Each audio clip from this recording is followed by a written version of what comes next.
장인어른, 제 일은 제가 알아서 하겠습니다. 뭐야? 아빠, 제발 그만 좀 하세요. 뭘 그만하라는 거야? 저희가 아빠 집에서 얹혀 산다고 해서 저희 인생을 마음대로 할 권리를 드린 건 아니에요. 뭐야? 너 지금 그게 무슨 말버릇이야? 수연아, 너희 정말 왜 그래? 뭐? 알아서 할 테니까 냅두라고. 너희 냅뒀으면 길거리에 나 앉았겠지? 차라리 그게 나았을 것 같아요. 너희를 정말 괜히 받아줬다. 어쩜 이렇게 부모를 무시할 수가 있어? 수연이 네가 그러니까 이서방도 똑같이 우릴 무시하잖아. 세상 어떤 사위가 장인어른한테 그런 식으로 말해. 당장 내 집에서 나가. 오늘 이야기 속 주인공은 67세 강문자 씨입니다. 그리고 그녀의 딸과 사위에 관한 이야기이죠. 강 씨는 사정이 딱한 딸의 가족을 자신의 집에 살게 한 걸 후회했습니다. 손주들까지 네 식구였습니다. 강 씨의 집에서 여섯이서 북적거리며 살게 된 것이었죠. 강 씨 부부로서도 쉬운 결정이 아니었습니다. 강 씨 부부도 대단한 희생이 필요했습니다. 하지만 딸과 사위는 그런 부모의 심정도 모르고 자신들만 불편하고 힘들다고 여겼습니다. 그러니까 자꾸만 모든 것을 간섭으로 여기며 오히려 집주인인 강 씨 부부를 눈치 보게 만들었습니다. 특히나 분위기를 무겁게 만드는 사위 때문에 같이 밥 먹는 것도 무서울 지경이었습니다. 나중엔 장인에게까지 참견하지 말라는 듯이 대드는 것을 강 씨는 도저히 참아 넘기지 못했습니다. 아무리 자식이 부모를 이기는 시대라고 하지만 딸 부부는 너무 배은망덕했습니다. 그래서 강 씨는 아무리 딸이 돈이 없어 단칸방에 산다고 하더라도 더 이상 도움을 줄 생각이 없었습니다. 내 자식이지만 부모를 무시하면 쫓겨날 수 있다는 걸 알려줄 생각이었죠. 강 씨는 아들 하나, 딸 하나가 있었습니다. 아들은 사업을 했고 딸 부부는 평범한 회사원들이었습니다. 강 씨 부부는 아들, 딸과 멀지 않은 곳에서 살며 둘이서 노후를 보내고 있었죠. 그러다가 사위가 직장을 그만두고 사업을 하게 되었습니다. 그리고 사업은 1년 만에 쫄딱 망했고 살던 아파트마저 경매에 넘어갈 위기가 왔습니다. 어느 날 딸과 사위가 찾아왔습니다. 엄마, 조금만 도와주세요. 집은 지켜야 하잖아요. 딸이 울면서 말했습니다. 그리고 강 씨는 그런 딸을 착잡한 심정으로 바라보았습니다. 남편은 다소 화가 난 것 같았습니다. 그래도 소박하게 잘 살고 있다고 생각했던 딸이 이렇게 비참한 모습으로 나타난 것에 사위를 원망스러운 눈초리로 바라보았습니다. 사위는 딸 옆에서 고개를 숙이고 있었습니다. 이러니 저러니 해도 가장 괴로운 사람은 사위일 것 같았습니다. 오죽했으면 남자 자존심의 장인 장모를 찾아와 부탁을 할까 싶었습니다. 강 씨는 한숨을 쉬었습니다. 마음 같아서는 딸에게 척하고 돈다발을 내줬으면 좋겠지만 은퇴한 지 오래된 두 노인네가 무슨 그런 큰 재산이 있을까요? 우리도 도와주고 싶지. 근데 그렇게 큰 돈이 어디 있겠어? 그러자 딸이 말없이 훌쩍거렸습니다. 그러다가 입을 뗐습니다. 큰오빠한테도 연락해봤는데 자기 회사도 어렵다고 도와줄 수 없대요. 일이 이렇게 된 것도 책임이. 수연아, 아무리 그래도 오빠 탓은 하지 마라. 오빠도 다 너희 잘 되라고 그런 거였고 너희도 알고 있잖아. 사업이란 게 어디 사람 뜻대로 다 되는 거니? 그러니까 사업이라는 것도 하던 사람이 해야지. 자신 없으면 시작하질 말던가. 여보, 언성을 높이려는 남편을 강 씨가 말렸습니다. 잘 다니던 회사를 그만두고 무리하게 사업을 벌인 사위를 탓하고 싶은 것 같았습니다. 하지만 이미 벌어진 일인데 누굴 탓한다고 바뀌지 않았습니다. 사실 딸이 방문하겠다고 했을 때 어느 정도 예상한 바였습니다. 이미 사업이 잘못돼서 큰 빚이 생겼다는 사실을 알고 있었고 그 상황에서 찾아오는 건 돈 달라고 하는 일밖에 없었죠. 그래서 강 씨 부부는 미리 의논을 끝내놓은 상태였습니다. 우리도 돈은 없지만 이럴 땐 가족끼리 의지해야지. 다시 자리 잡을 때까지 들어와 살아. 정리되면 다시 나가면 되잖아. 방 하나 비워줄게. 남편은 여전히 못마땅한 듯 헛기침을 했습니다. 하지만 이 부분은 남편이 먼저 제안한 것이었습니다. 그래도 하나밖에 없는 딸이 걱정된 모양이었습니다. 그런데 오히려 딸과 사위가 얼른 대답하지 못했습니다. 그건 저희가 너무 민폐를 끼치는 것 같아서. 그렇다고 사돈네로 들어갈 수도 없잖아. 길거리에 나앉을 수도 없고. 사돈네도 금전적으로 도와줄 처지가 안 됐고 사는 곳도 워낙 멀어서 합가를 하는 것도 불가능했습니다. 그래도 딸의 직장이 이곳이니 이곳에 붙어 있을 방법은 강 씨의 집으로 들어오는 것밖에 없어 보였습니다. 생각해 볼게요. 딸 부부는 그렇게 돌아갔습니다. 그리고 얼마 뒤에 연락이 와서 강 씨의 말대로 하겠다고 대답했습니다. 강 씨 부부는 작은 방 하나를 딸 부부에게 내줬습니다. 우리 넷이서 한 방에서 지내는 건 조금 힘들 것 같은데. 하나는 창고로 쓰고 있어서 그 짐들 다 빼기가 힘들어. 둘 데도 없고. 조금 불편해도 지내. 예지는 너희가 데리고 자고 예준이는 우리가 안방에서 데리고 자면 되지. 10살, 9살 손주들도 고생이었습니다. 얘들아, 이제 할머니 집에서 같이 살게 됐어. 좋지? 네, 할머니. 수연이 너도 조금 힘들어도 버티고 살아. 불편해도 참고. 그럴게요. 감사해요. 그래. 너희 집이라고 생각하고 지내고. 둘만 살아서 횡하던 집이 갑자기 북적거렸습니다. 나쁘지 않은 기분이었습니다. 말년에 그래도 적적하지는 않겠다 싶었죠. 물론 걱정이 없는 건 아니었습니다. 딸만 있는 게 아니니 불편하기도 할 거고 강 씨가 해야 할 일도 늘 것 같았습니다. 그래도 어떻게든 지낼 수 있겠지 싶었습니다. 그런 걱정을 알았는지 딸은 합가한 다음 날부터 부지런을 떨었습니다. 앞으로 밥은 제가 차릴게요. 네가 네. 아침이랑 저녁이요. 딸의 말에 강 씨는 잠시 놀랐다가 고개를 끄덕였습니다. 그렇게 해서 딸의 마음이 편하다면 강 씨에게도 나쁜 일이 아니었습니다. 당장에 이 많은 식구들 밥하는 것조차 막막했으니 말이죠. 그래도 딸이 살림을 잘해서 다행이었습니다. 그래, 그럼 네가 해라. 나는 애들 챙길게.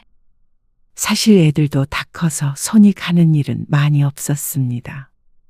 학교 갔다가 돌아오면 딸내가 퇴근하기 전까지만 봐주면 되지 않을까 싶었습니다. 이서방, 출근이 언제라고? 월요일부터 나가요. 월급도 얼마 안 된다며? 네, 그런데 내년부터는 조금 오를 거예요. 그러니까 왜 좋은 직장을 그만둬가지고?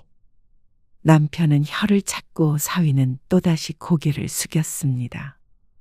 사위는 운 좋게 다시 취직을 했는데 원래 다니던 회사보다는 월급이 적었습니다. 하지만 상황이 상황인지라 이것저것 따질 처지가 아니었습니다. 강 씨는 사위에게 눈짓했습니다. 그러자 사위가 조심스럽게 일어나서 방으로 들어갔습니다. 당신 이서방한테 너무 그러지 말아요. 내가 뭘? 저 속이 오죽하겠어요? 그러자 남편도 조금 수그러들었습니다. 그렇게 불편한 동거가 시작이 되었습니다. 그리고 처음부터 삐걱거렸죠. 수연아, 우리는 9시면 자. 아, 그래요? 그래. 불 환하게 켜놓고 자꾸만 달그락거리니까 잠이 안 드네. 오늘 예지가 숙제를 다 못했다고 해서 방에 책상이 없으니까 식탁에서 하는 중이에요.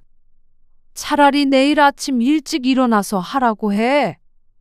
네 아버지도 제 시간에 잠 못 주무시면 예민해지는 거 알잖아. 네. 강씨 부부는 둘이서 살 때 안방문을 열어놓고 자던 버릇 때문에 방문을 닫고 자지도 못했습니다. 답답해서 자꾸만 신경이 쓰였습니다. 그렇기 때문에 거실에 있는 딸과 손녀 때문에 잠을 잘 수가 없었습니다. 하는 수 없이 강 씨는 딸에게 9시 이후엔 활동을 자제해달라는 말을 해야 했죠. 물론 퇴근해서 밥만 먹어도 9시이기 때문에 딸과 사위가 불편해할 건 알았습니다. 그래도 억지로 그 시간에 잠들라는 말은 아니었고 방 안에 있으면 된다고 생각했습니다. 같이 사는 이상 그렇게 서로에게 맞춰가는 수밖에 없었습니다. 그날 이후로 9시가 되면 집안은 조용해졌습니다. 가끔 딸이나 사위가 늦게 퇴근할 때도 있었는데 그럴 때면 조금 소란스러운 건 어쩔 수가 없었습니다. 그것까지 뭐라고 할 정도로 야박한 부모는 아니었습니다. 그런데 생활비는 언제 받을 수 있어? 네? 어느 날 다 같이 밥을 먹다가 말고 강 씨가 딸에게 물었습니다.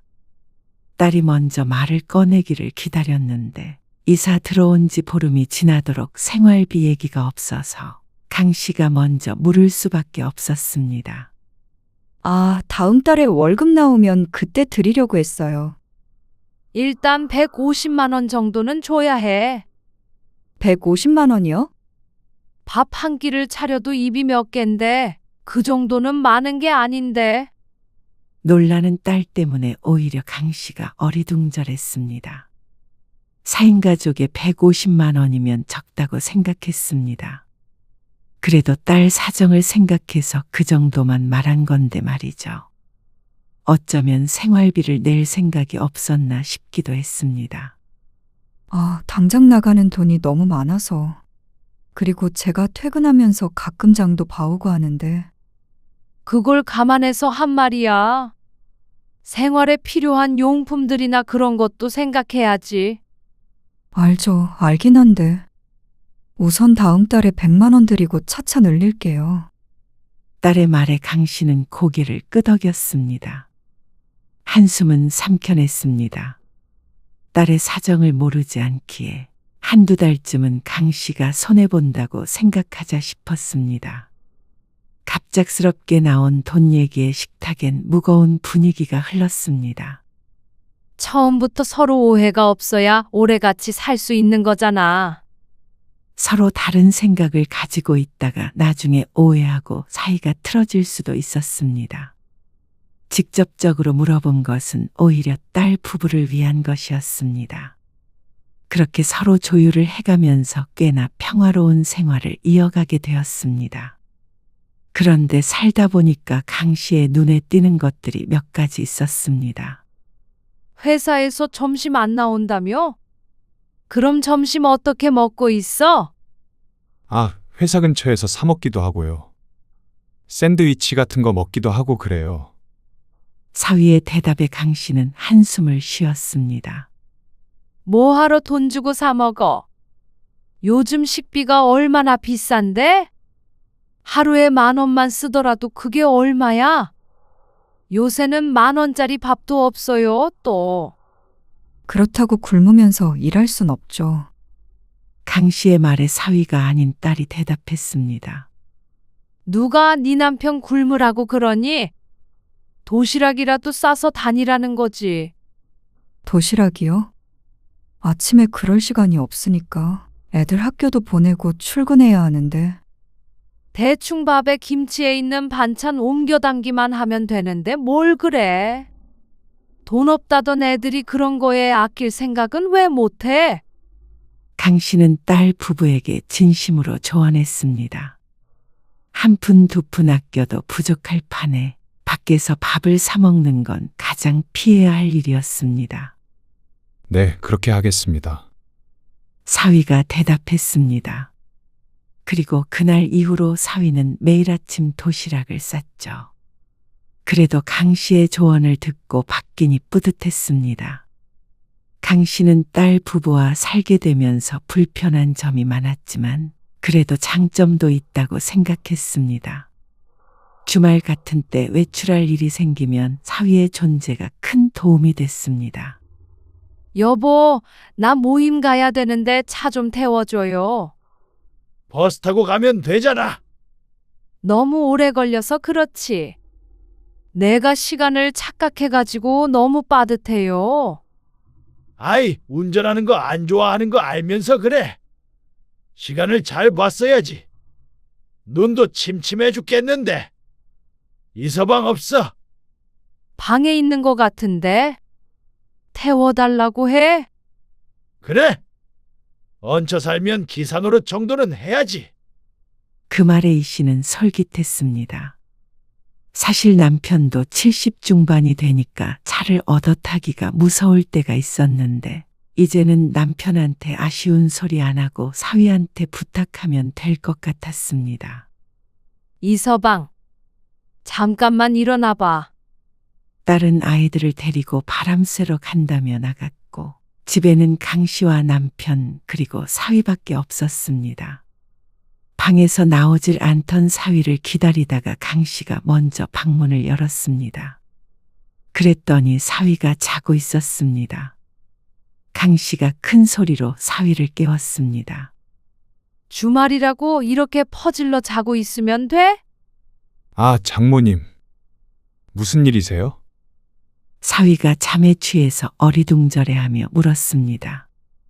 잠깐 나 어디 좀 태워줘. 사위가 시계를 보더니 몸을 일으키며 말했습니다.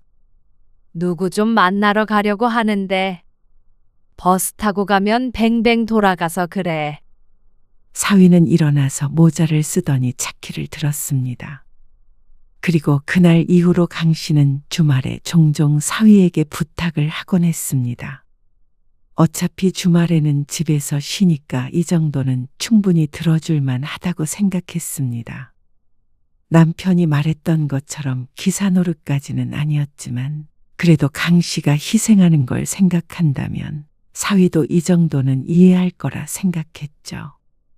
그러자 어느 날 딸이 강 씨에게 말했습니다. 엄마, 주말에 이서방도 좀 쉬어야죠. 왜? 이서방이 뭐라고 하니? 딸의 말에 강 씨의 기분이 조금 상했습니다. 매일 부탁하는 것도 아니고 주말에만 차 좀 태워달라는 건데 그게 그렇게 어려운 일인가 싶었습니다. 아니요. 요새 너무 피곤해해서 그래요. 자꾸 야근하는데 주말이라도 푹 자면 좋을 텐데. 푹 자더만. 아침 일찍 깨우는 것도 아닌데 뭘 그러니? 주말에도 조용히 쉬지 못하고 손주들 등살에 성가신 부모는 생각 안 하고 운전 조금 해주는 남편이 걱정되는 모양이었습니다. 참, 너는 그런 걸 가지고 눈치를 주니? 눈치 주려고 했던 말이 아니고요. 알았다. 안 그러면 되지? 엄마, 기분이 상한 것 같은 강 씨의 목소리에 딸이 안절부절했습니다. 그러다가 강 씨가 대답하지 않자 한숨을 쉬었죠. 그리고 강 씨는 그 한숨 소리조차 기분이 나빴습니다. 꼭 자신이 사위를 괴롭히는 장모가 된 것 같았습니다. 내가 뭐 이서방한테 용돈을 달라고 그러니? 아니면 무리한 부탁을 하니? 그런 게 아니고요. 솔직히 나도 할 말 없어서 안 하는 거 아니야. 그게 무슨 말씀이세요? 다른 집 사위들은 장인 장모한테 매달 용돈도 주고 여행도 보내준다더라. 그러자 조잘거리던 딸의 입이 순식간에 닫혀버렸습니다. 내가 돈 달라고 하는 소리가 아니라 남들처럼 그렇게 못해주는 거 아는데 이렇게 눈칫밥을 먹게 하니까 그렇지. 눈칫밥이라뇨. 그렇잖아. 장모가 사위한테 그 정도 부탁은 할 수 있는 거 아니야? 주말마다 계속 그러시니까 이서방이 집에서 푹 쉬는 날이 없는 것 같아서 그랬어요. 죄송해요. 딸의 목소리가 풀이 죽은 듯 했지만 아랑곳하지 않고 강 씨가 말했습니다. 그리고 이서방은 입이 없대 발이 없대. 와서 자기가 얘기하면 되는 거 가지고 꼭 널 시키더라. 딸은 그냥 입을 다무는 쪽을 택한 것 같았습니다. 그러던 어느 날이었습니다. 엄마, 나 오늘은 밥 말고 치킨 먹고 싶은데. 치킨? 응. 예준이도 치킨 먹고 싶대요. 안 먹은 지 엄청 오래됐잖아. 딸이 저녁을 차리려는데 손녀가 쭈뼛거리며 말했습니다. 그러자 딸이 고민하는 듯 하더니 희미하게 웃으면서 대답했죠. 그래. 오늘은 치킨 시켜줄게. 정말요? 나는 양념. 나는 후라이드요. 손주들이 신이 나서 방방 뛰었습니다. 그 모습에 딸이 못 말린다는 듯이 웃으며 휴대폰을 꺼내 들었습니다. 그래서 보다 못한 강 씨가 딸을 불렀습니다. 수연아, 무슨 치킨이야? 요새 치킨이 얼마나 비싼데? 딸이 멈칫했습니다. 그러자 아이들도 풀이 죽었습니다. 치킨 시켜준 지도 오래됐어요. 집에 먹을 게 없는 것도 아닌데 비싸고 몸에도 안 좋은 걸 뭐하러 먹여? 그럴 돈 있으면 차라리 나한테 줘라.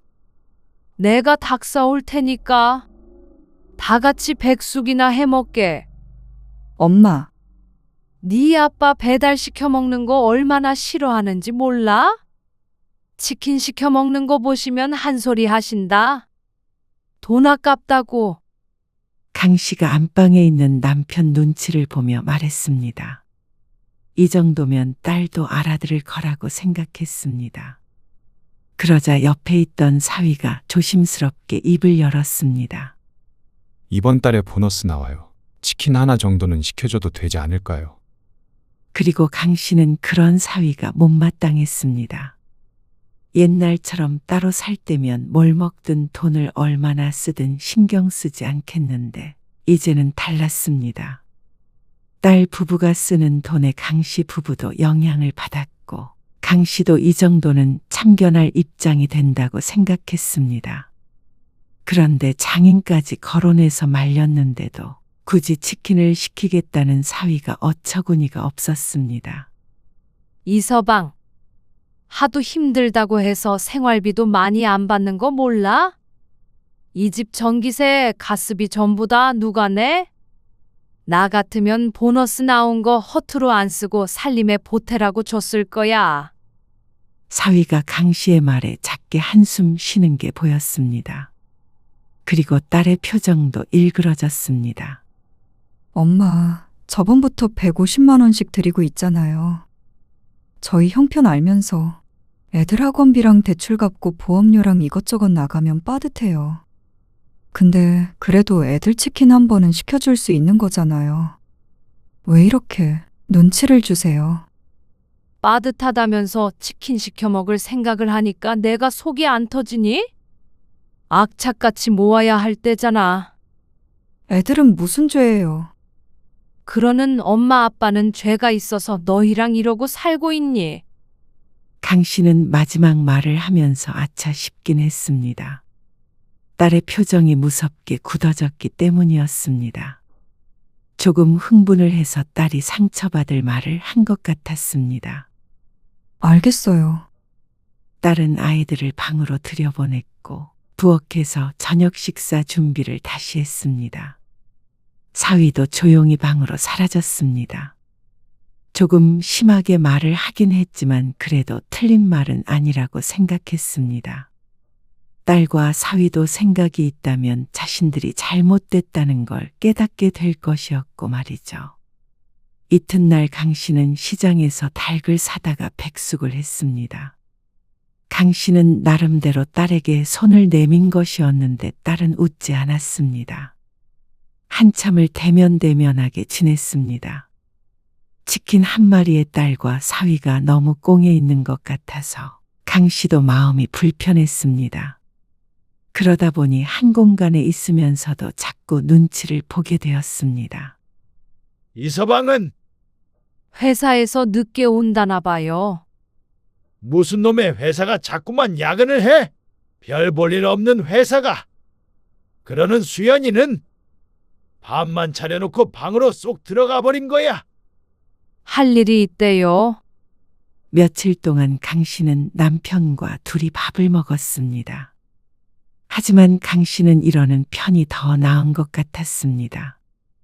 괜히 같이 먹으면 딸 부부가 입을 꼭 다물고 있으니까 얹히는 기분이 들었습니다.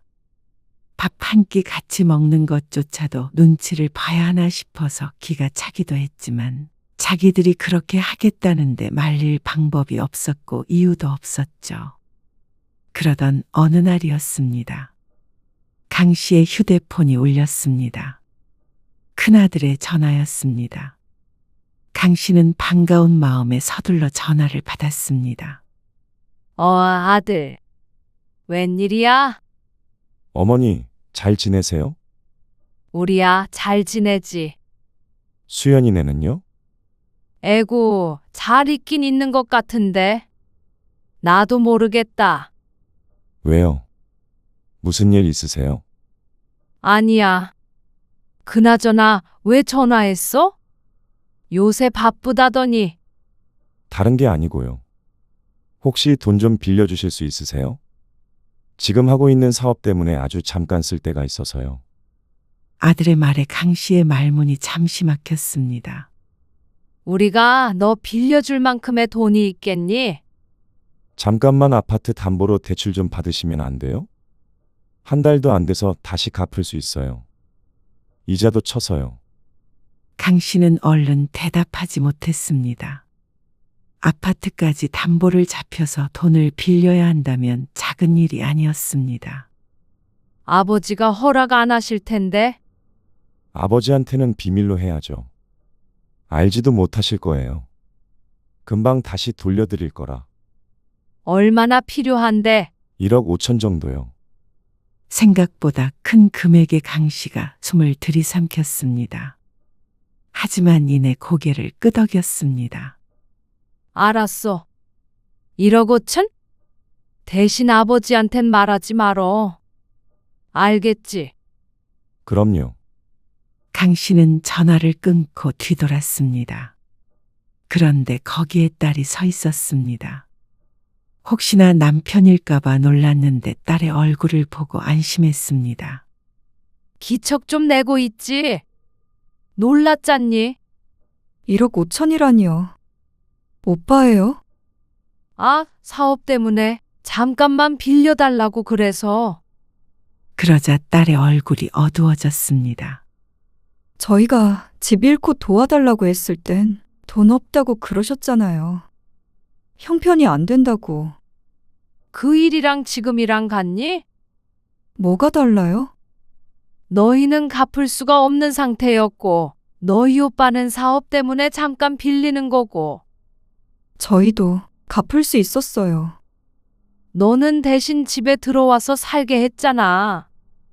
그게 돈 좀 빌려주는 것보다 더 큰 도움 아니야? 우리도 큰맘 먹고 너희 드린 거야. 저희는 그냥 돈으로 빌려주시는 게 더 도움됐을 거예요. 뭐? 눈칫밥 먹으면서 사는 거 힘들어요. 누가 너희를 눈치 줬다는 거야? 오히려 눈칫밥 먹은 건 우리지. 주말에도 거실에서 TV도 마음대로 못 보고 방에 갇혀 지내고 뭐 하나 저희가 결정할 수 있는 일도 없고요. 생활비 들이면서도 돈 때문에 눈치 보여요. 제가 이런데 이서방은 오죽하겠어요. 하지만 강 씨는 억울했습니다. 오히려 강 씨가 사위의 눈치를 봤으면 봤지. 사위는 전혀 눈치 보는 기색이 없었습니다. 얼굴만 보면 아버지는 저희가 이렇게 사는 게 이서방 탓인 것처럼 혀를 차고 지난번에 저녁 먹을 때도 시집 잘못 보낸 것 같다고 그러셨잖아요. 아버지 말을 그렇게 마음에 담아두니? 그냥 속상해서 하신 말이잖아. 애들 치킨 하나 마음대로 못 시켜주고 엄마 아빠한테도 그리고 애들한테도 죄인처럼 사는 거 지쳐요. 근데 엄마는 큰오빠한테 그렇게 큰 돈을 빌려주셨어요? 몇 번을 설명해야 해.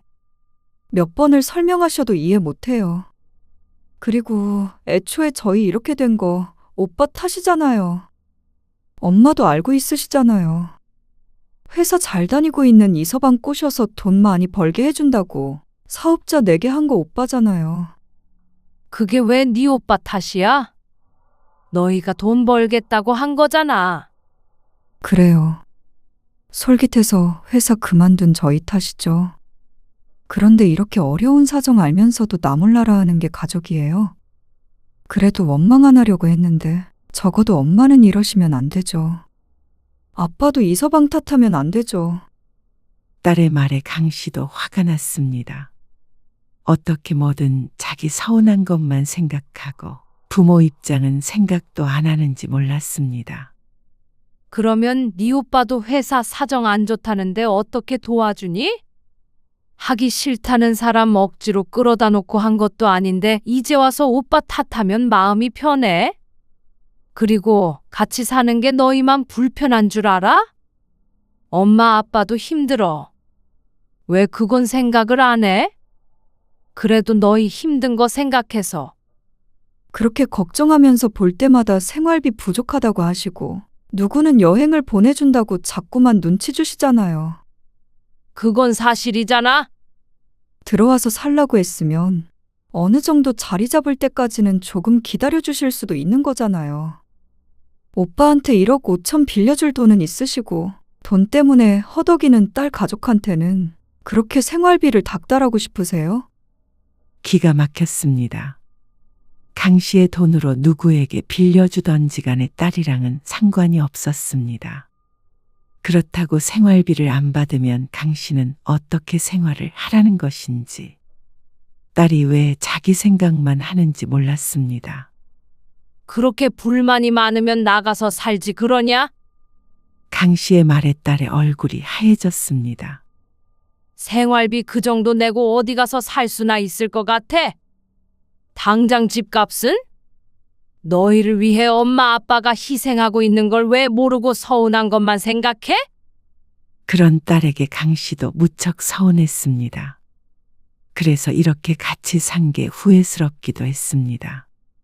아마 사위도 딸과 같은 생각을 하고 있겠죠. 그러니까 자꾸만 밥도 따로 먹으려고 하고 말도 없는 것일 테죠. 엄마는 더 이상 할 말 없어.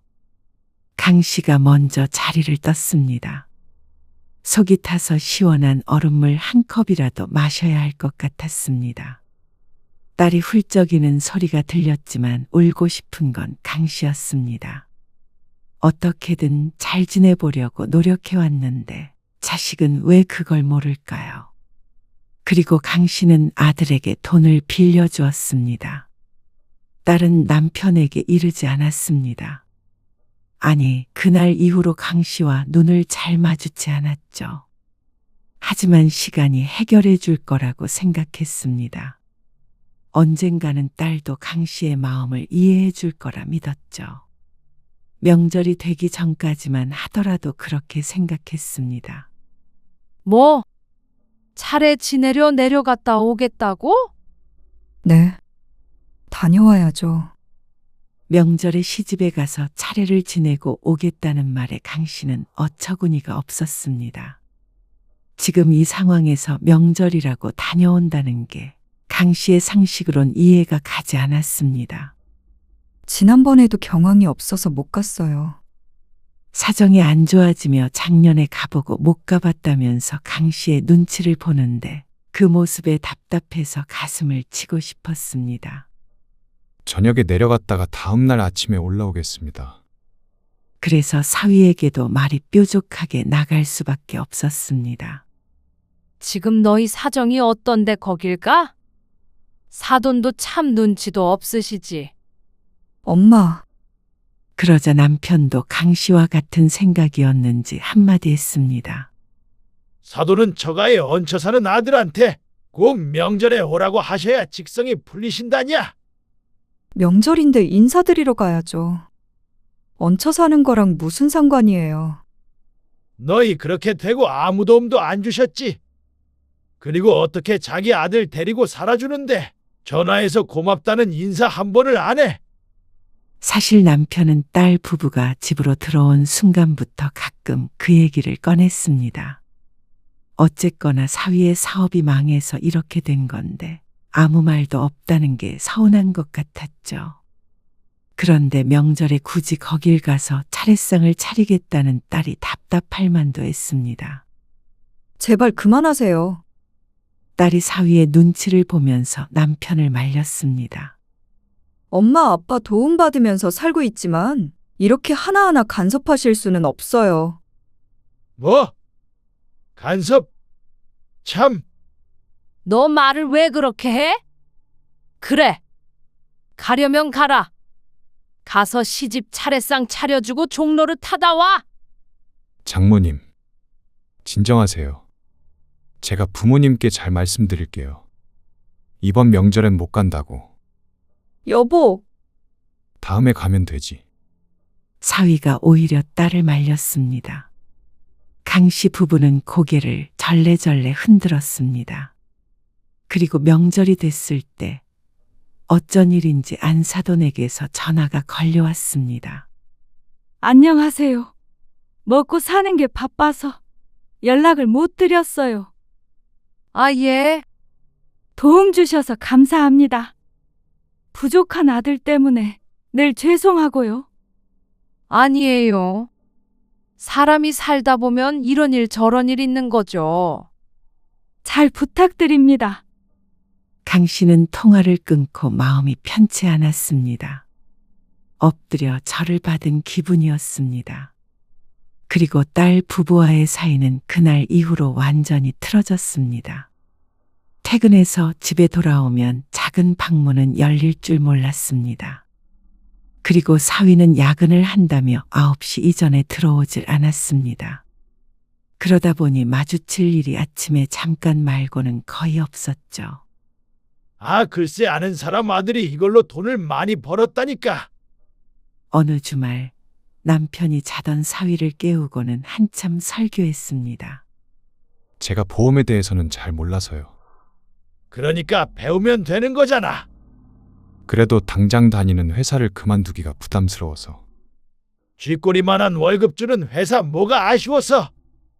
조금 해보다가 안 되겠다 싶으면 다른 데 취직하면 되는 거지. 그만한데 또 못 들어갈까 봐 그래. 장인어른, 제가 알아서 하겠습니다. 뭐야?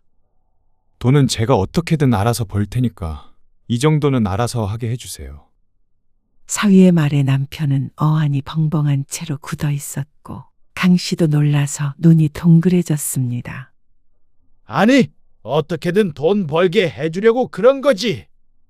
아빠, 제발 그만 좀 하세요. 뭘 그만하라는 거야?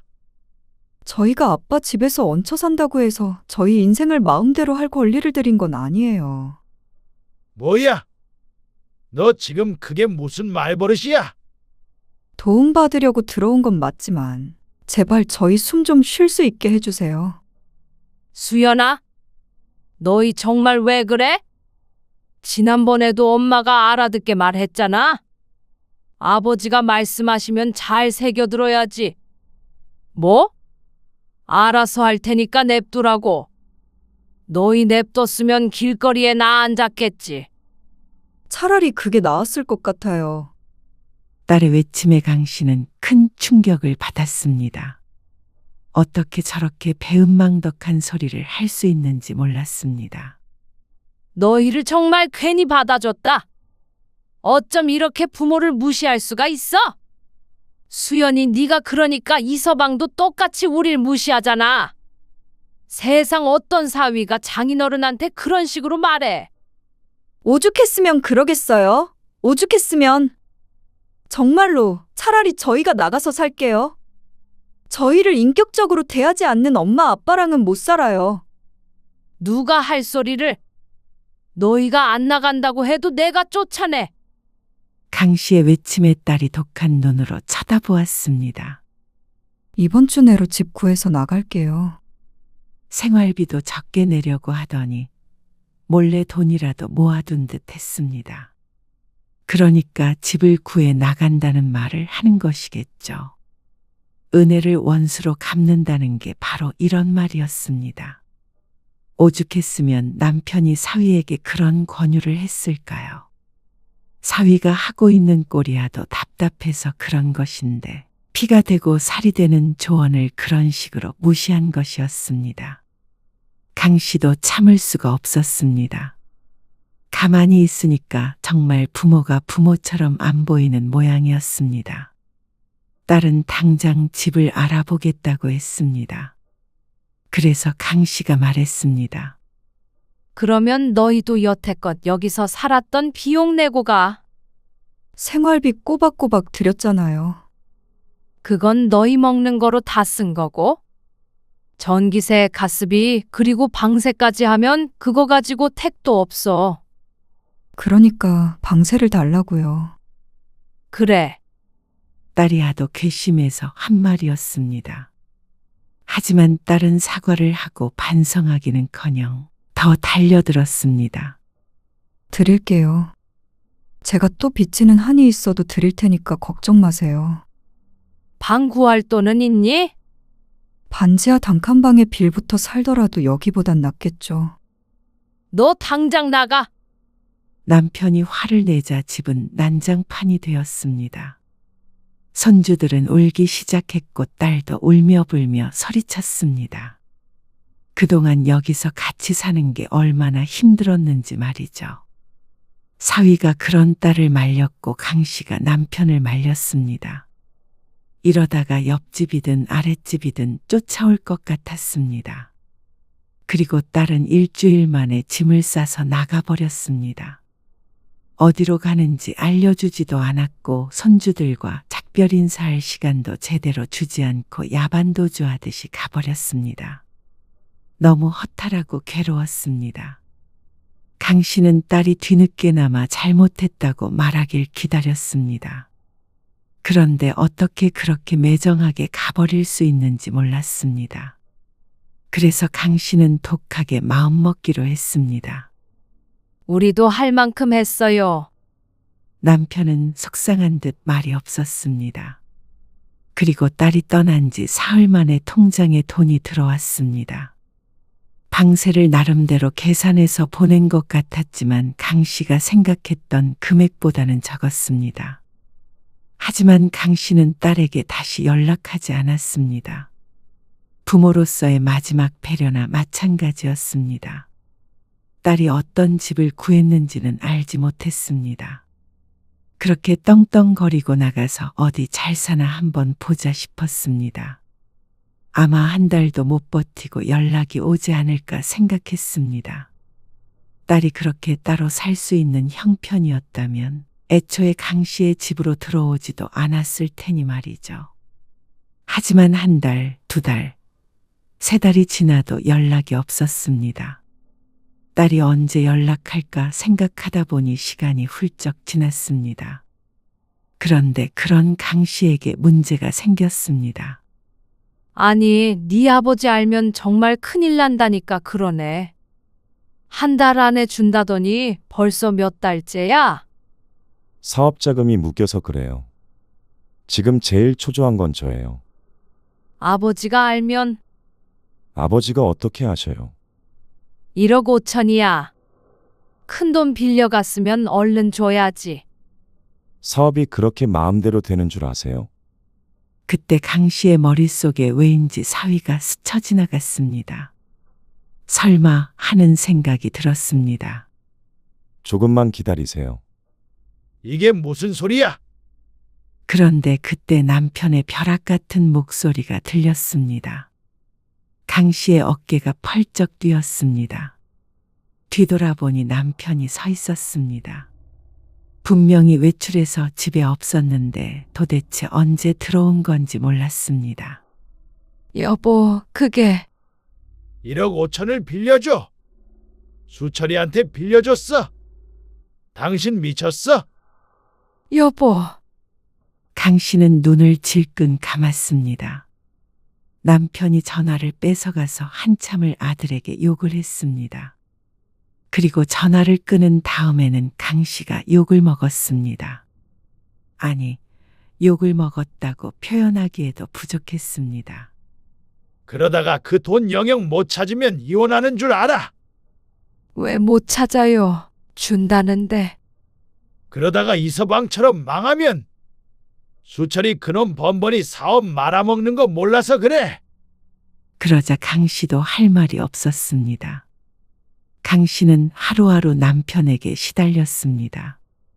자꾸만 아들에게 전화를 거니까 어느 순간 아들도 강 씨의 전화를 피했습니다. 남편은 이혼하자고 하지는 않았습니다. 하지만 눈만 마주치면 구박을 했죠. 명절이 되어도 아들은 오지 않았습니다. 그리고 딸도 마찬가지였습니다. 갑자기 왜 이렇게 됐는지 알 수 없었습니다. 강 씨는 두 자식을 모두 품고 싶었습니다. 그래서 버린 일들이었는데 모든 것이 틀어진 기분이었습니다. 강 씨는 어느 날 딸에게 전화를 걸었습니다. 그런데 번호를 바꿨는지 없는 번호라는 안내가 나왔죠. 아들도 전화를 안 받게 된 지 오래였습니다. 졸지에 두 자식을 잃었습니다. 남편과의 대화도 점점 끊어졌습니다. 애초에 수연이가 집을 나간 것도 당신 때문이잖아. 그러게 왜 애들을 쫓아냈어? 강 씨의 입으로 나가라고 한 것은 맞기에 할 말은 없었지만 억울했습니다. 남편도 분명히 자신과 뜻이 같았는데 어느새 강 씨가 모든 일의 원흉이 되어 있었습니다. 강 씨는 세상에 혼자 남겨진 것 같았습니다. 남편과 둘이 있어도 혼자였습니다. 마음이 혼자였습니다. 어느 날 꿈에 손자, 손녀가 나타나기도 했습니다. 그래도 잠시나마 같이 살았기에 마음이 뭉클했습니다. 이렇게 살면 뭐 하나? 강 씨는 처음으로 후회했습니다. 하지만 이미 늦었습니다. 돌이킬 수가 없었죠. 누구도 전화를 받지 않았으니 대화를 나눌 수조차 없었습니다. 이럴 줄 알았으면 그렇게 쫓아내는 게 아닌데 하며 후회하고 또 후회했습니다.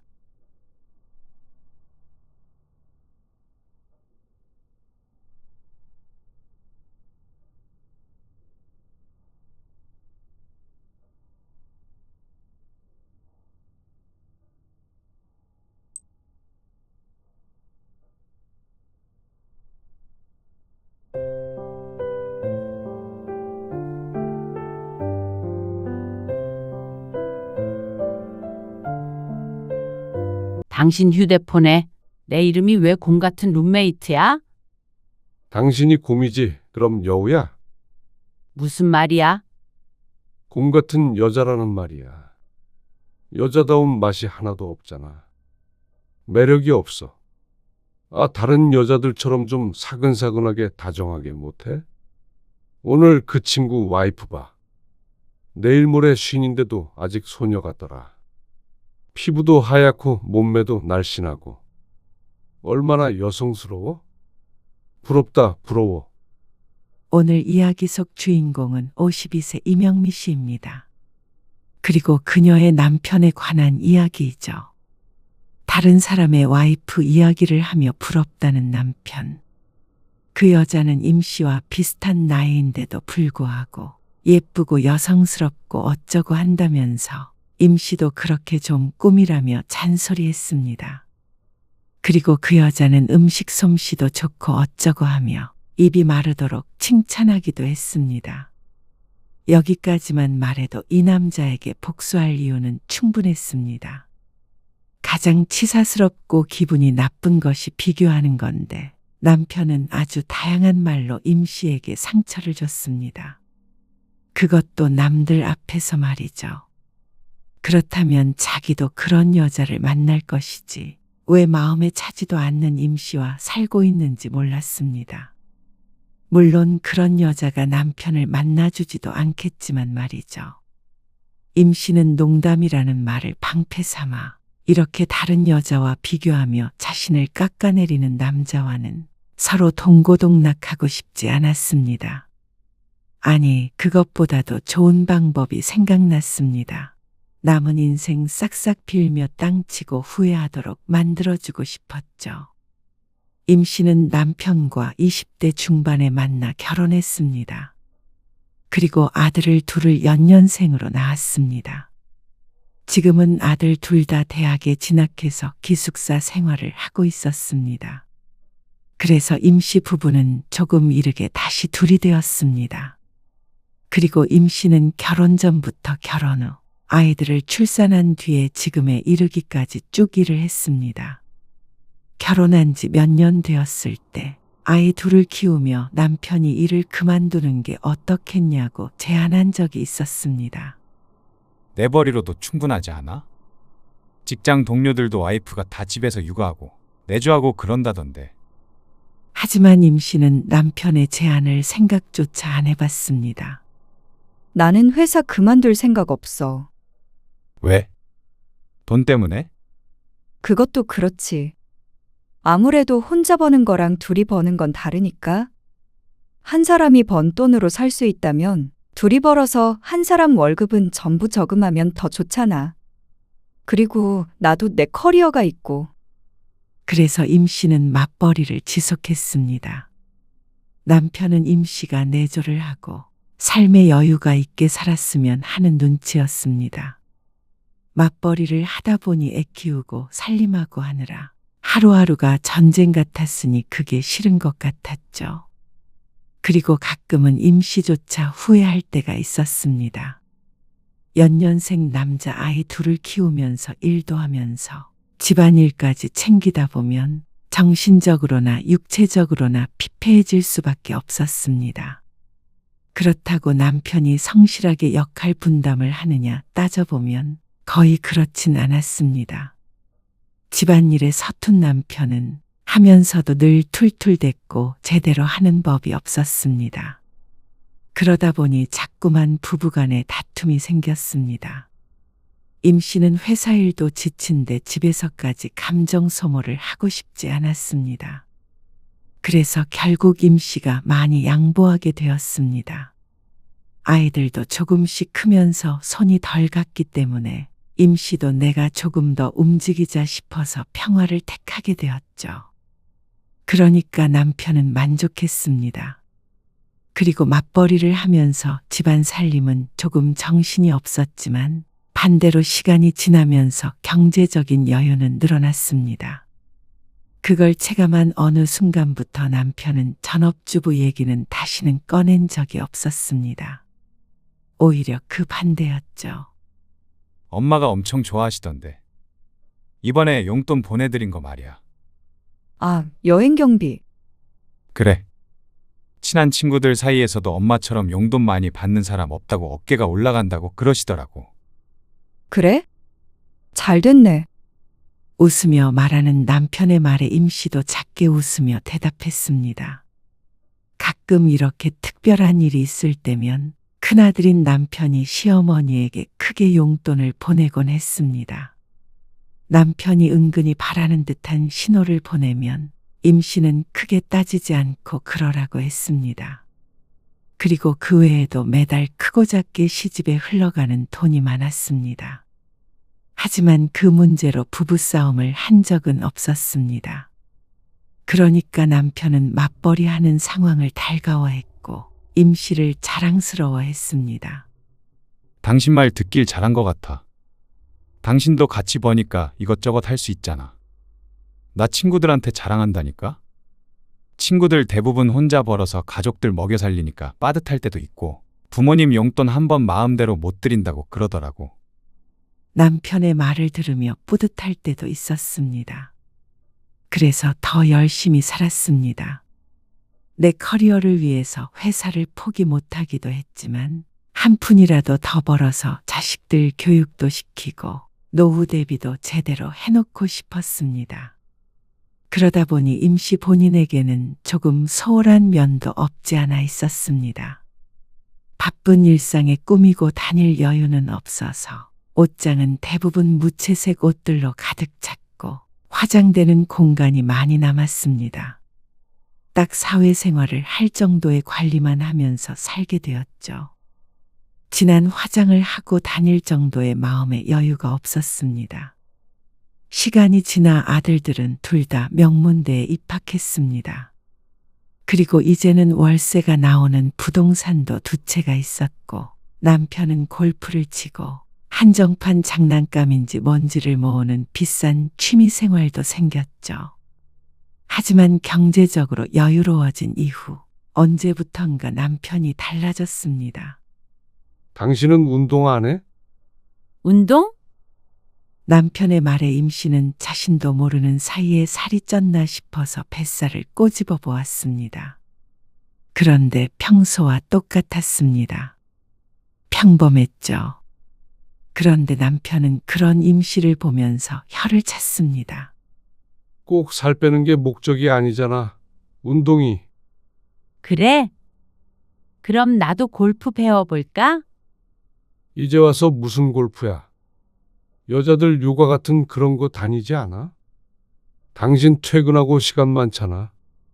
이제 애들도 없는데 그런 거라도 좀 해봐. 내가 시간이 많다고? 집에 와서 밥 차리고 빨래하고 청소하고 하면 잘 시간이야. 그러자 남편은 할 말이 없는지 잠시 말이 없다가 그래도 뭐가 못마땅했는지 한마디를 덧붙였습니다. 그러면 화장이라도 좀 예쁘게 하고 다녀봐. 주름 보인다. 그러고선 무심히 텔레비전으로 시선을 옮겼습니다. 임씨는 그런 남편의 말에 의아하면서도 기분이 상했습니다. 하지만 신경이 쓰이긴 해서 손으로 눈가에 주름을 더듬었습니다. 이제 나이가 있는데 당연히 주름이 있을 수밖에 없었습니다. 그런데 남편의 이런 말들이 그저 스쳐 지나가며 했던 말이 아님을 서서히 깨닫게 되었습니다. 어느 날 저녁 남편이 불쑥 말을 꺼냈습니다. 요즘 밥값 진짜 비싸지. 점심에 뭐 먹기가 겁나더라. 회사 근처 식당에 10,000원짜리 밥이 없어. 그렇지? 비싸긴 해. 임씨도 고개를 끄덕여 남편의 말에 동의했습니다. 요새는 싼 게 12,000원, 13,000원 하는 시대이니 말이죠. 그래서 요새 회사에 도시락 싸서 다니는 사람 많더라고. 정말? 귀찮을 텐데 대단하네. 임씨는 별 생각 없이 대답했습니다. 일하면서 아침에 도시락까지 싸는 사람들이 참 부지런하다고 생각했습니다. 그래서 당신도 싸가게? 임씨가 말을 하며 웃자 남편이 진지하게 대답했습니다. 당신이 도시락 좀 싸주면 안 돼. 처음엔 농담이라고 생각했습니다. 하지만 남편이 진지한 표정으로 다시 한번 말했습니다. 이거 봐. 이거 자기 와이프가 싸준 도시락이라고 이렇게 들고 다니더라고. 도시락 싸오는 사람들은 전부 와이프가 싸줘. 누가 직접 싸? 그러면서 남편이 휴대폰을 들어 웬 도시락 사진들을 보여줬습니다. 꼭 잡지에 나올 법한 알록달록 예쁜 도시락이었습니다. 하루 이틀 찍어 놓은 게 아닌지 그런 사진들이 여러 개가 보였습니다. 그런데 도시락이 얼마나 멋지냐가 중요한 것이 아니라 남편의 말이 문제였죠. 내가 도시락을 어떻게 싸? 왜 못 싸? 당신도 음식할 줄 알잖아. 출근 준비하느라 바빠서 아침밥도 안 먹는데 점심 도시락을 어떻게 싸라는 거야? 임씨가 황당하다는 듯이 대꾸했습니다. 남편이 진심으로 하는 말이라면 화를 내야 하는 상황 같았습니다. 다들 이렇게 싸운다니까? 그 사람 와이프는 집에 있나 보지. 직장 다니면서 그렇게 싸준대? 그럴 리가 없다고 생각하고 묻자 역시나 남편이 대답을 하지 못했습니다. 어떻게 전업주부와 자신을 비교해서 똑같이 해달라고 요구할 수가 있는 것인지 몰랐습니다. 한 번도 해보지도 않고 못한다고 그러냐? 그날부터 며칠간 남편은 임 씨와 제대로 대화하지 않았습니다. 밥을 먹을 때도 텔레비전을 볼 때도 시선을 피했습니다. 임 씨는 그 냉기를 견디기가 힘들었습니다. 그래서 나흘째 되는 날 임 씨는 평소보다 40분 정도 일찍 일어났습니다. 그리고 부엌에서 한참 왔다 갔다 했습니다. 계란말이도 하고 반찬통에 있는 반찬들도 옮겨 담았습니다. 냉동실에 있던 불고기도 조금 데워서 도시락통에 담자 남편이 일어나서 나왔습니다. 여보, 이거 도시락.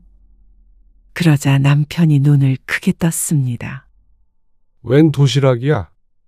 당신이 도시락 싸달라며?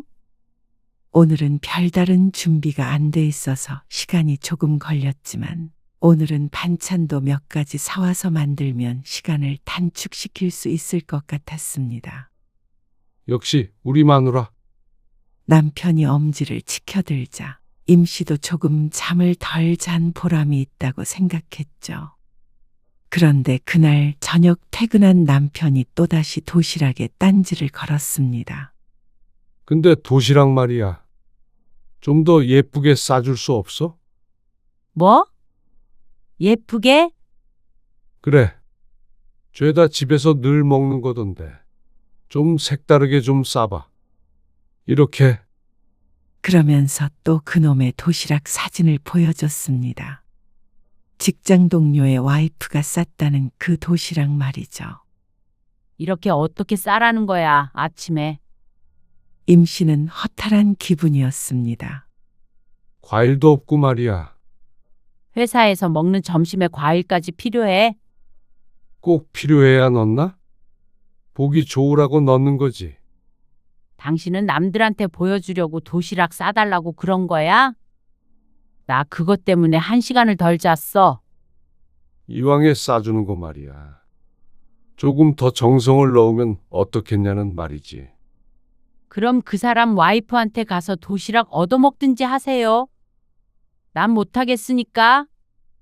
임 씨도 기분이 나빠져서 남편에게 마지막 말을 남기고 방으로 들어가 버렸습니다. 그 정도면 임 씨도 최대의 정성을 넣은 것이었는데 남의 도시락과 비교해서 그것처럼 해달라니. 임 씨도 시간만 많다면 못해줄 것도 없었습니다. 하지만 평일엔 집에서 퍼질러 있을 시간도 없었습니다. 그런데도 그런 무리한 요구를 하는 남편이 얄미웠죠. 그날 이후로 도시락 이야기는 다시 나오지 않았습니다. 하지만 남편의 불만은 사라지지 않았습니다. 오히려 그게 시작이라고 할 수 있었습니다. 그때부터 남편도 속으로는 생각이 많았던 것 같았습니다. 임 씨에 대해서 말이죠. 어느 금요일 저녁 남편에게서 전화가 왔습니다. 회사 사람들과 저녁을 먹기로 했다더니 웬 전화인가 싶었습니다. 김 씨는 퇴근해서 대충 밥을 챙겨 먹고 빨래를 정리해 놓은 뒤 막 청소기를 돌리고 소파에 앉은 참이었습니다. 여보, 우리 집에서 2차 하기로 했어. 1시간 후에 도착할 것 같은데 안주 좀 준비해 줄 수 있어? 임 씨는 남편의 말에 깜짝 놀라서 시계를 쳐다보았습니다. 9시쯤 되었는데 이 시간에 누구를 데리고 온다는 건지 몰랐습니다. 갑자기 무슨 2차를 집에서 해? 그냥 밖에서 먹으면 안 돼. 왜? 집이 편하지. 그건 당신이나 편하지. 가자고 다 얘기해놨는데 어떻게 안 된다고 그래? 그럼 당신이 안 된다고 그런 거 같잖아. 미리 상의 정도는 해야지. 일단 알겠어. 임 씨는 한숨을 쉬며 전화를 끊었습니다. 임 씨도 금요일 저녁 정도는 조금 편안하게 보내고 싶었습니다. 남편이 늦게 들어온다기에 씻고 맥주 한 캔 마시며 못 봤던 영화나 한 편 보려고 했었는데 다 소용없어졌죠. 임 씨는 하는 수 없이 자리에서 일어났습니다. 냉장고 문을 열었지만 밥 반찬 말고는 딱히 안주할 거리가 없었습니다. 어설프게 준비하느니 차라리 배달시키는 게 낫다 싶어서 얼른 안주할 만한 음식을 2가지 주문했습니다. 그러고는 집을 좀 더 깔끔하게 정리했습니다. 이미 청소기를 돌린 후였지만 그래도 손님을 초대하기엔 부족해 보였습니다. 바쁘게 움직이면서도 속으로 남편 탓을 안 할 수가 없었습니다. 나중에 두고 보자는 생각이 들었습니다. 술 한 잔이 들어가니 판단력이 흐려진 모양인데 아무리 생각해도 이건 아내에 대한 예의가 너무 없는 것이었습니다. 그리고 배달 음식이 준비했고 접시에 담아 식탁 위에 세팅을 하자 현관문이 열렸습니다. 여보, 우리 왔어. 남편이 동료 셋을 데리고 들어왔습니다. 임 씨는 미소를 지으며 동료들에게 인사를 했습니다.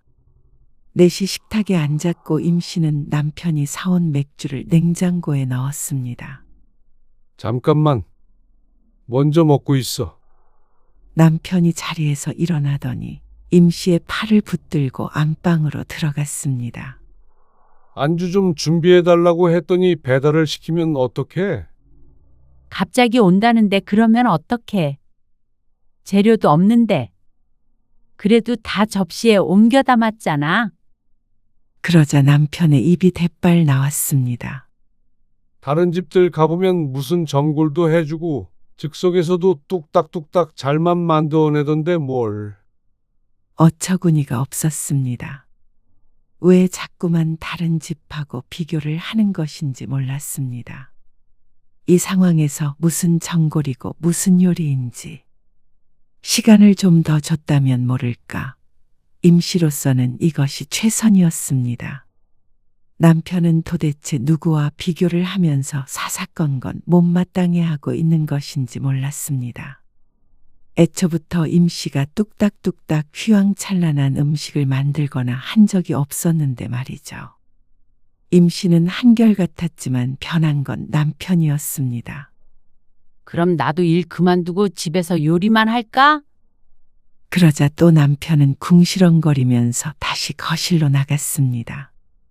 그리고 술자리는 1시까지 이어졌습니다. 그리고 동료들이 돌아가자 남편은 술에 취해 소파에 퍼져서 잠이 들었습니다. 임 씨 혼자 식탁을 치우고 설거지를 했습니다. 접시를 죄다 꺼내놓는 바람에 식기세척기에 넣는 데만 해도 오래 걸렸습니다. 자연스럽게 부엌을 치우는 손길이 거칠어졌습니다. 다음 날 잔소리를 하긴 했지만 남편은 자신이 잘못했다고 생각하는 눈치가 아니었습니다. 오히려 바가지 긁은 드센 여자 취급을 했습니다. 여자가 여자다운 맛이 없어. 뭐? 아니야. 남편은 여자가 어쩌고 하는 이상한 타령을 했습니다. 지난번에도 화장이 어떻고 운동이 어떻고 하더니 말이죠.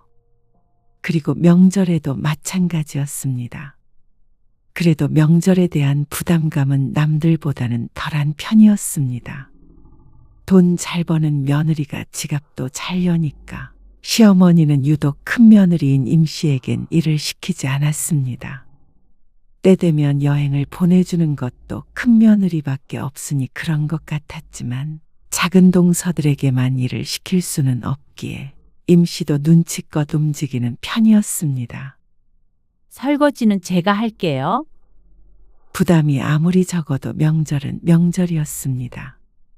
편히 놀다 오는 날은 아니었습니다. 설거지를 마치고 거실에서 과일을 깎고 있는데 옆에 앉아있던 남편이 유심히 보더니 임 씨에게 말했습니다. 과일 좀 예쁘게 깎아봐. 여자답게. 무슨 말도 안 되는 소린가 싶었습니다. 과일을 여자답게 깎는 건 도대체 어떻게 깎는 건지 이해가 안 됐죠. 맞은편에 앉아있던 시동생이나 작은 동서도 어리둥절한 표정이었습니다. 이렇게 좀 해보라고. 남편이 휴대폰을 꺼내 사진을 보여줬습니다. 토끼 모양으로 깎은 사과, 꽃 모양으로 자른 수박 같은 게 있었습니다. 이렇게 보니까 지난번 그 직장 동료의 도시락인 듯 했습니다. 그리고 집으로 돌아오는 차 안에서도 남편이 시비를 걸었습니다. 근데 당신은 옷이 그런 거밖에 없어? 내 옷이 왜? 좀 더 예쁜 옷 없냐고. 평소와 같은 복장이었습니다. 검정색과 회색, 흰색이 주로 들어가 있는 옷이었고 예쁜지는 모르겠지만 깔끔했습니다. 좀 꾸미고 다니면 좋잖아. 임 씨가 인상을 찌푸리자 남편이 변명하듯이 말했습니다. 이래야 되는데 명절에 예쁜 옷을 어떻게 입어? 됐어. 말해봐야 모르겠지. 남편은 한숨을 쉬며 고개를 저었습니다. 그거에 더 빈정이 상했습니다. 언제부터인가 왜 이런 말을 하는지 몰랐습니다. 마지막 그 한숨조차 너에게 뭘 바라냐 하는 듯한 느낌이라 임 씨는 아무것도 한 게 없는데 무시를 당한 기분이었습니다. 왜 이런 말을 들어야 하는지도 모르는 상태로 말이죠. 결국 그날 남편과는 집에서 한바탕 말다툼을 했습니다. 남편은 널 위해 조언해 준 건데 왜 그러냐고 화를 냈고 임 씨는 뭐가 문제인데 자꾸만 그런 지적을 하느냐고 화를 냈습니다. 누가 이기거나 지거나 하는 결론은 없었고 며칠 동안 서로 말을 안 하고 지내다가 자연스럽게 풀어지게 되었습니다. 그 뒤로 남편도 언행에 조금은 조심하는 것 같았습니다. 괜히 싸우게 된다는 걸 자기도 느낀 모양이었겠죠. 그리고 한 달쯤 뒤에 임 씨는 남편과 함께 남편 직장 동료의 집에 초대받게 되었습니다. 특별한 일이 있어서는 아니었고 임 씨의 집에 왔던 동료들끼리 또다시 만나기로 했는데 평소에 도시락을 싸고 다녔던 그 동료가 자신의 집에서 모이자고 제안했다는 것이었습니다. 그리고 집에서 모이는 김의 아내들도 다 함께 보면 좋을 것 같다고 했죠. 그 와이프가 그런 거 좋아한대. 손님 초대하고 음식하고 그런 거. 그래, 요리 잘하니까? 재밌을 수도 있겠다. 그리고 약속 당일이었습니다. 집 좋지? 그러네, 돈 열심히 모았나 보다. 이 친구 부모님한테 받았다는 모양이야.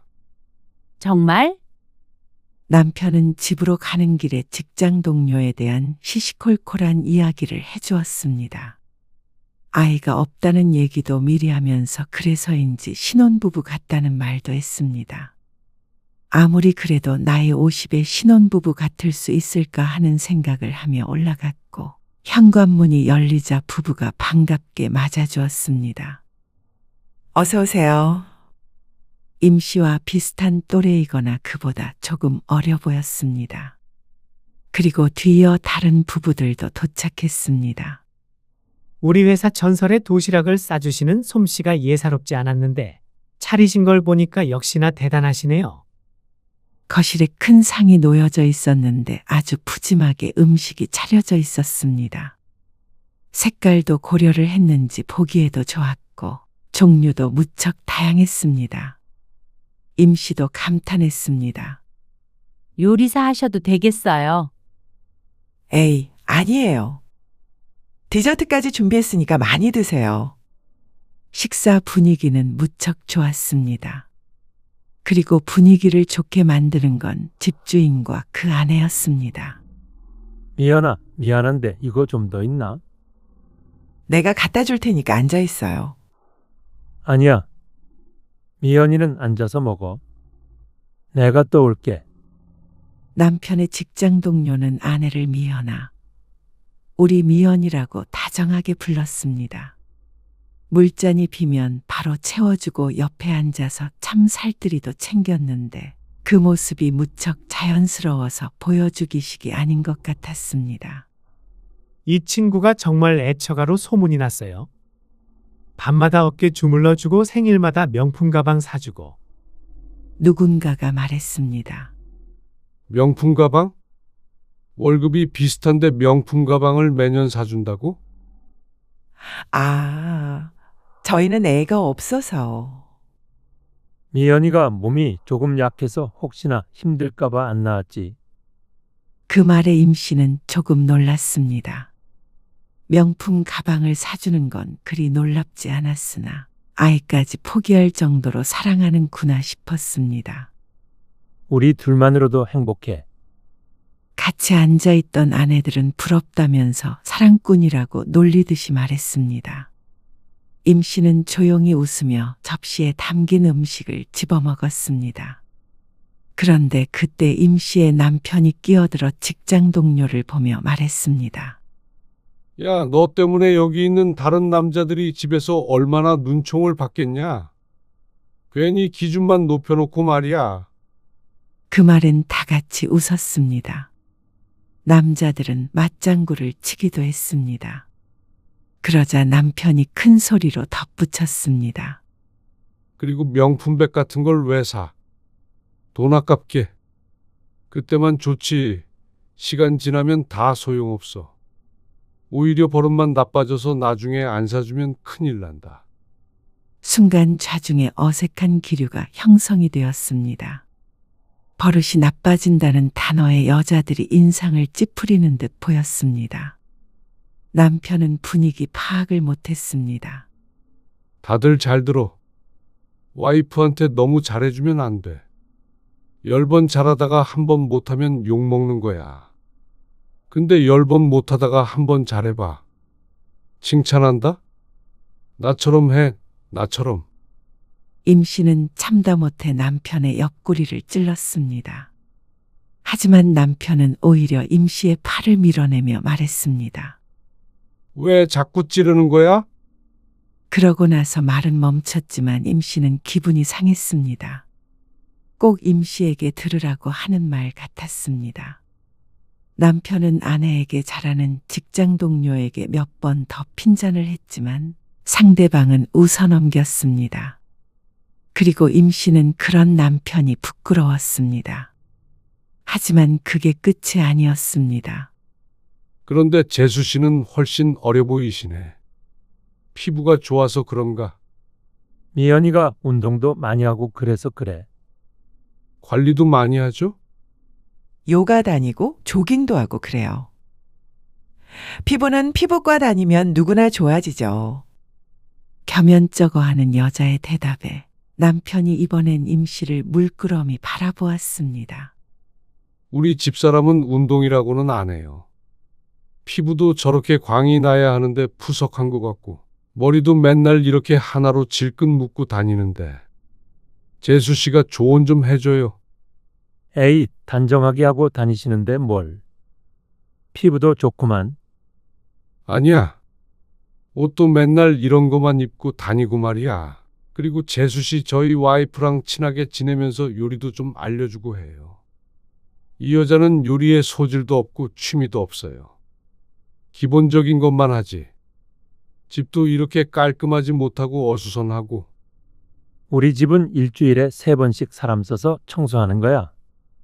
듣다 못한 집주인이 나서서 말렸지만 남편은 한풀이라도 하러 왔는지 말을 멈추지 않았습니다.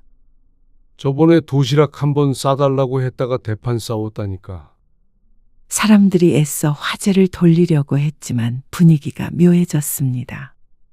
임 씨도 애써 웃다가 고개를 숙이고 입을 다물었습니다. 그리고 잠시 뒤 다들 집으로 돌아가는 분위기가 됐습니다. 내 핸드폰 어디 있더라? 다들 신발을 신고 있는데 혼자만 휴대폰을 찾는다면서 소파 미치며 집안을 구석구석 뒤지려는 남편을 임 씨가 말렸습니다. 그러고는 남편에게 전화를 걸었습니다. 그러자 텔레비전 및 선반 아래에서 휴대폰을 발견했죠. 그런데 화면에 떠 있는 이름에 임 씨가 멈칫했습니다. 곰 같은 룸메이트. 이렇게 저장돼 있었습니다.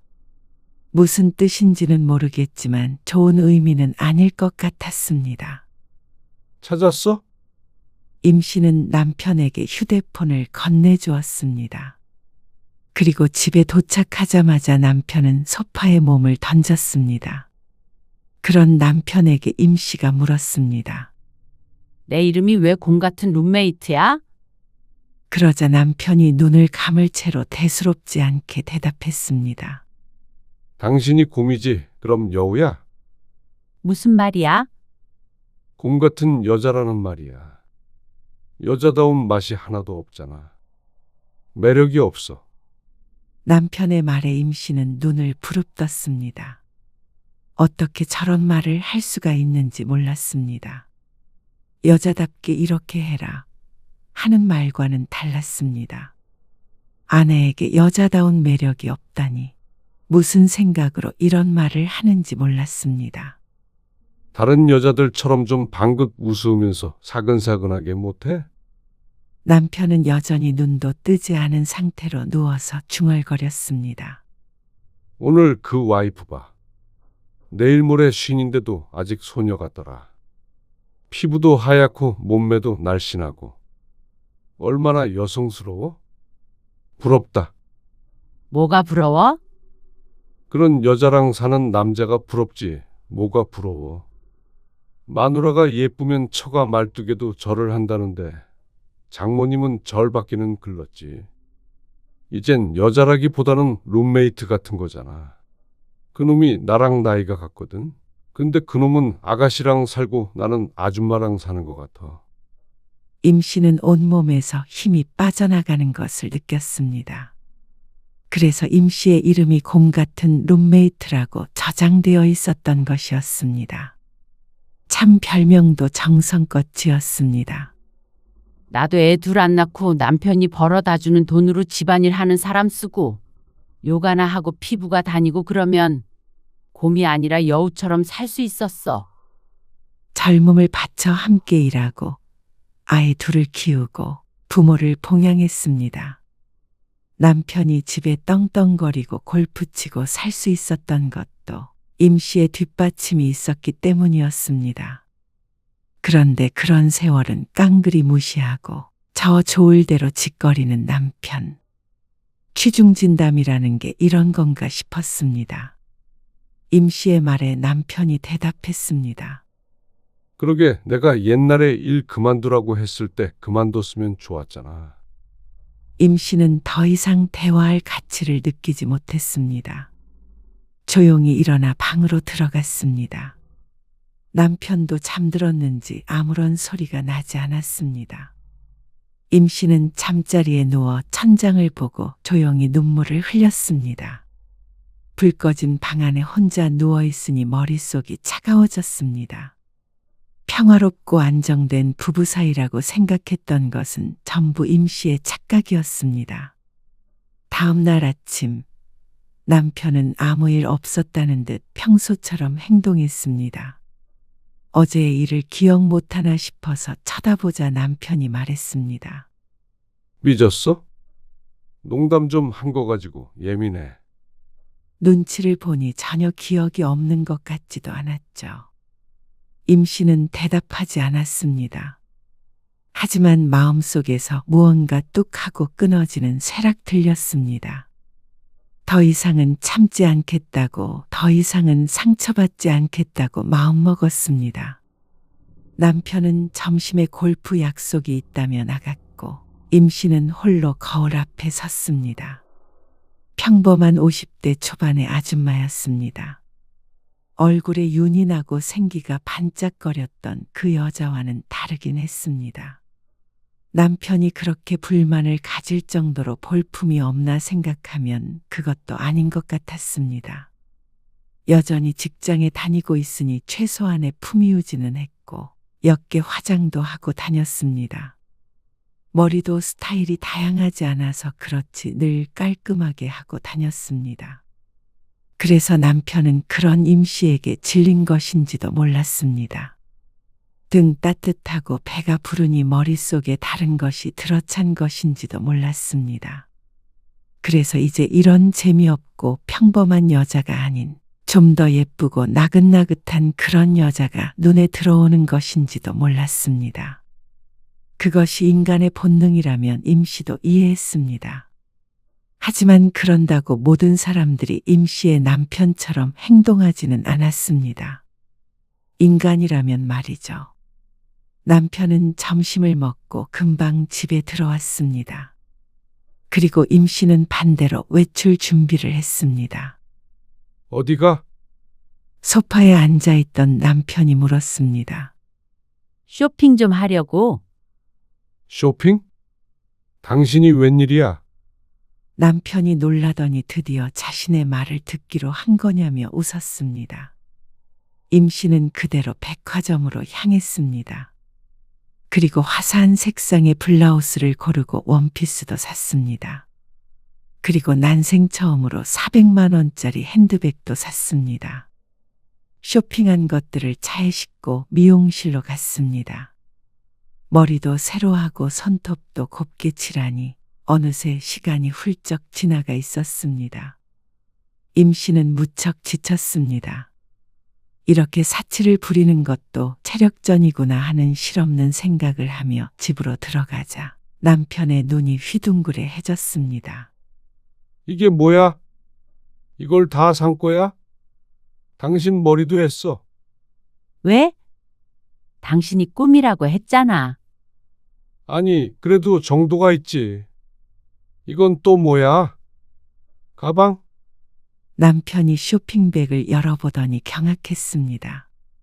그리고 가격표를 보고는 거의 놀라 뒤집어질 듯 했습니다.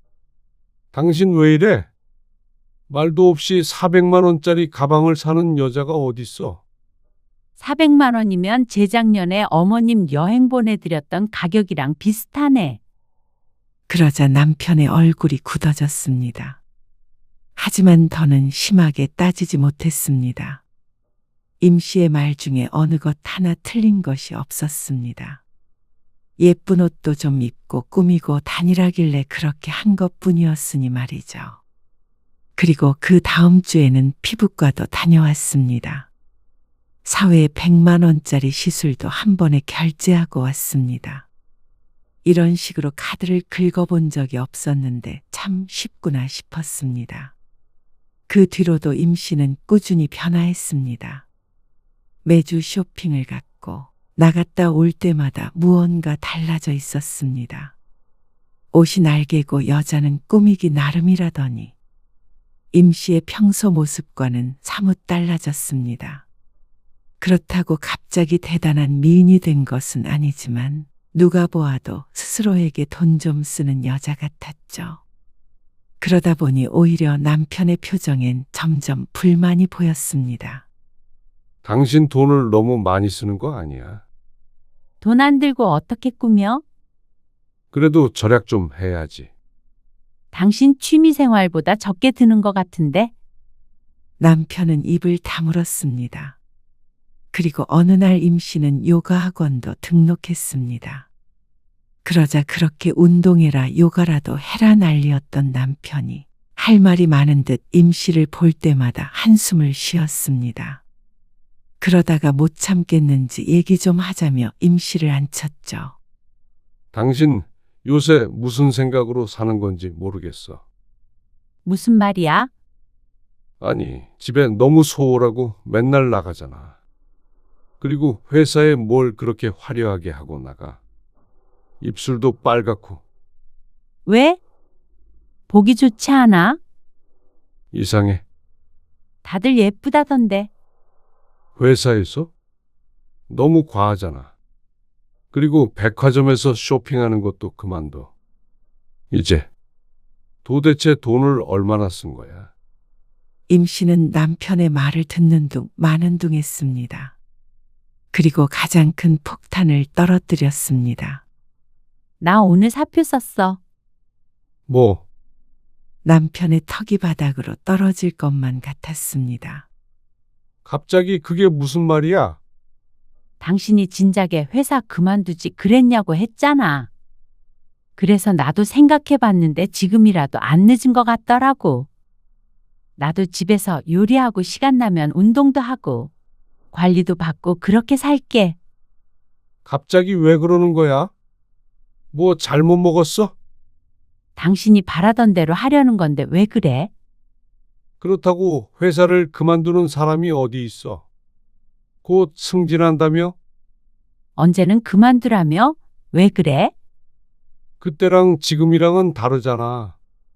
당장 그만두면 노후 준비는 어떻게 하게? 월세도 받고 당신이 벌면 되지 뭐. 남들도 다 외벌이로 잘 살잖아. 임 씨는 어깨를 으쓱했습니다. 남편은 얼이 빠져 있었습니다. 그리고 임 씨는 태연하게 웃었습니다. 사실 임 씨는 회사를 그만둔 게 아니라 장기 휴가를 낸 것이었습니다. 하지만 남편에게는 그만뒀다고 말했죠.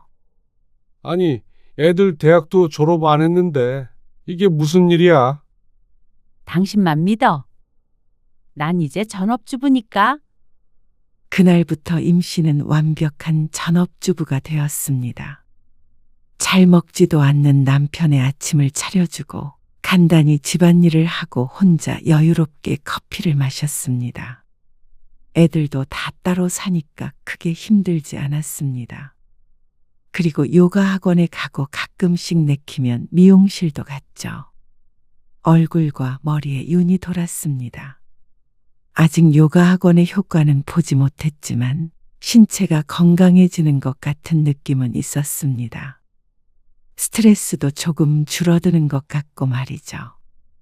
매일같이 똑같은 하루를 보내다가 지금은 뭔가 생동감 있게 살아가는 것 같은 기분이 들었습니다.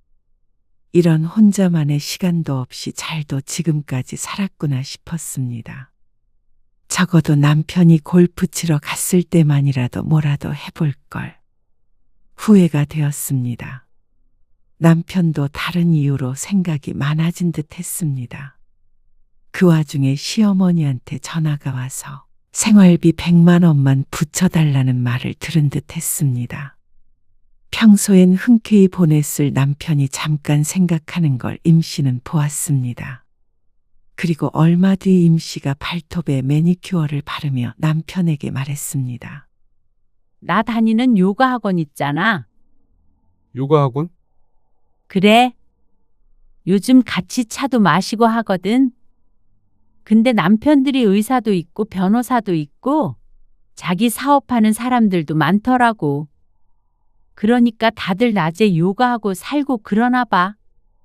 그래? 남편이 이번에 외제차 뽑아준 여자도 있어. 부럽더라. 뭐? 그런 남편 둔 여자들은 얼마나 좋겠어? 그게 무슨 말이야? 말 그대로야. 다들 나랑 비슷한 또래인데 능력 있는 남자 만나서 평생 일도 안 하고 호의호식하고 우아하게 살더라고. 나는 전생에 무슨 죄를 지어서 여태까지 일만 하면서 살았는지 몰라. 그렇다고 당신이 남자다운 매력이 있는 것도 아니고 에휴. 부럽다 부러워. 부럽다고? 지금 그게 내 앞에서 할 말이야? 당신 미쳤구나. 왜 그렇게 예민해? 그냥 농담으로 한 소린데. 전에 남편이 임 씨에게 했던 말을 그대로 돌려주자 남편의 얼굴이 울그락불그락해졌습니다. 차마 자신이 했던 말이 있으니 와락 화를 내지도 못하고 애써 눌러 참는 게 느껴졌습니다. 남편은 할 말을 잃고 자리에서 일어났습니다. 그리고 며칠 동안 남편과 임 씨는 대화를 나누지 않았습니다. 그리고 며칠 뒤에 처음으로 남편이 먼저 손을 내밀었습니다. 이제 그만하자. 내가 잘못했어. 미안해. 임 씨는 조용히 남편을 바라봤습니다. 당신한테 말 함부로 했던 거 미안해. 어떻게 함부로 했는데? 비교하고 부럽다고 하고 여자답지 못하다고 하고 이것저것 다 미안해. 그러니까 이제 그만하자. 당신 일부러 이러는 거잖아. 처음엔 그랬는데 나도 이렇게 사는 게 좋아졌어. 당신도 이런 걸 원한 거 아니었어? 아니야. 아니니까 이제 그만해. 그리고 아무리 그래도 회사 그만둔 건 너무 무모했어. 장난으로라도 어떻게 그런 짓을 해? 남편이 한숨을 쉬며 이마를 짚었습니다. 그러자 임 씨가 조용히 대꾸했습니다. 사실 회사 그만둔 거 아니야. 휴가 낸 거야. 뭐? 그렇지. 역시 그렇지. 당신이 그렇게 무책임한 여자는 아닌 거 내가 알지. 남편이 무척 좋아했습니다. 이럴 거면서 도대체 왜 그런 말들을 했는지 몰랐습니다. 남편이 안도의 한숨을 내쉬려는 순간 임씨가 말을 이었습니다. 그런데 전처럼 돌아가는 거 아니야. 이제부터 재산 나누고 각자 번 돈도 각자 관리해. 뭐? 생활비 반반 내고 월세 나오는 거에 3분의 2는 내가 가질 거야. 아파트 관리비는 당신이 내고. 뭐? 아니 그게 말이 돼? 남편의 반응은 아랑곳하지 않고 임씨는 말을 이었습니다. 이제 어머님 용돈은 당연히 당신 월급에서 드리고 당신 취미생활도 거기서 내. 각자 돈 관리하자는 것도 어이가 없는데 왜 그런 식으로 나누는 건데? 월세는 왜 당신이 더 많이 가져? 아파트 관리비는 왜 내가 내고? 당신 그동안 같이 번 돈으로 어머님 생활비 드리고 골프 치고 이상한 장난감 같은 거 모으고 차도 바꾸고 그랬잖아. 그러니까 그 정도는 내가 가져가야 맞을 것 같아서 내가 다 계산해 본 거야. 정확하지도 않잖아. 남편은 각자 돈 관리하자는 말보다도 자기가 불리해 보이는 조건이 더 거슬리는 것 같았습니다. 그럼 이혼 소송에서 재산 분할 제대로 해볼까? 나는 자신 있는데. 임씨의 말에 남편이 입을 다물었습니다. 씩씩거리지만 반박할 말은 찾지 못한 것 같았습니다. 그러다가 한참 후에 조용히 물었습니다. 이게 무슨 부부야? 룸메이트라며? 진짜 룸메이트 젊어 사는 거지. 참고로 밥도 각자 차려 먹고 집안일도 자기 건 자기가 해. 남편은 얼이 빠져 정신을 못 차렸습니다. 설마하니 임씨가 이 정도로 도끼를 품고 있는 줄은 몰랐던 것 같았습니다. 하지만 임씨는 진작 남편에 대한 마음을 버렸습니다. 얼굴만 봐도 남편이 했던 말들이 아직까지 떠올랐습니다. 하지만 일단은 이렇게 살아볼 작정이었습니다. 자식들도 아직 졸업을 안 했고 지금은 이래저래 마음이 복잡해서 잠깐 거리를 두고 지내고 싶었습니다. 그리고 그때부터 남편은 변했습니다. 임씨의 눈치를 보며 임씨의 옷까지 빨래를 했습니다. 먼저 퇴근하는 날이면 임씨의 목까지 밥을 차려놨고 자꾸만 얼쩡거렸습니다. 임씨는 그런 남편을 외면했습니다. 정말로 룸메이트와 한 집을 공유하는 것처럼 철저하게 자기 위주로 살았습니다. 남편은 때때로 사과를 해왔습니다. 이제는 정신을 차렸다며 말이죠. 차가워진 임씨의 태도에 정말로 이혼을 할까봐 두려운 것 같기도 했습니다. 아니, 어쩌면 혼자서 모든 돈을 부담해야 하는 부담감이 있어서 그런 것인지도 몰랐습니다. 여보, 정말로 미안해. 내가 정신이 나갔었나 봐. 정말이야, 내가 왜 그런 말들로 당신을 상처 줬는지 모르겠어. 당신 우리 가족을 위해 열심히 살아온 거 알아. 정말 고맙게 생각해. 그냥 그때는 그 소중함을 잠깐 잊었어. 남편이 말했습니다. 하지만 임씨는 용서하기엔 이르다고 생각했습니다. 아니, 영영 용서하지 못할 수도 있을 것 같았습니다. 이렇게 살다가도 이혼하고 싶어지는 날이 올지도 몰랐습니다. 그렇지만 이것도 나쁘지 않다는 생각을 했습니다. 이제는 임씨가 옛날 남편의 처지가 되었고 남편이 임씨의 처지가 된 것 같았습니다. 임씨는 여전히 요가 학원을 다니면서 직장 생활에 몰두했습니다. 퇴근하고서 밥을 차리거나 집안일을 하는 건 남편의 몫이 되었습니다. 서툴어서 솔직히 엉망이었지만 임씨는 손을 빌려주지 않았습니다. 임씨가 그렇게 살아온 만큼 남편도 그렇게 살아보는 것도 나쁘지 않았습니다. 이혼은 너무 쉬운 결말이었습니다. 나이 들어서 아내에게 싹싹 빌며 후회하는 삶을 살게 해주는 게임 씨가 현재로서 생각한 가장 큰 복수였습니다. 남편이 계속해서 이렇게 납작 엎드려 있는다는 전제 하에 말이죠. 임 씨는 창밖을 바라보며 조용히 커피를 마셨습니다. 남편은 여전히 부엌에서 서툴게 설거지를 하고 있었고 집안에는 묘한 정적이 흐르고 있었습니다. 과연 임 씨 부부가 언젠가는 다시 예전처럼 돌아갈 수 있을지 아니면 영영 이대로 살아가게 될지는 임 씨만이 알 일이었습니다.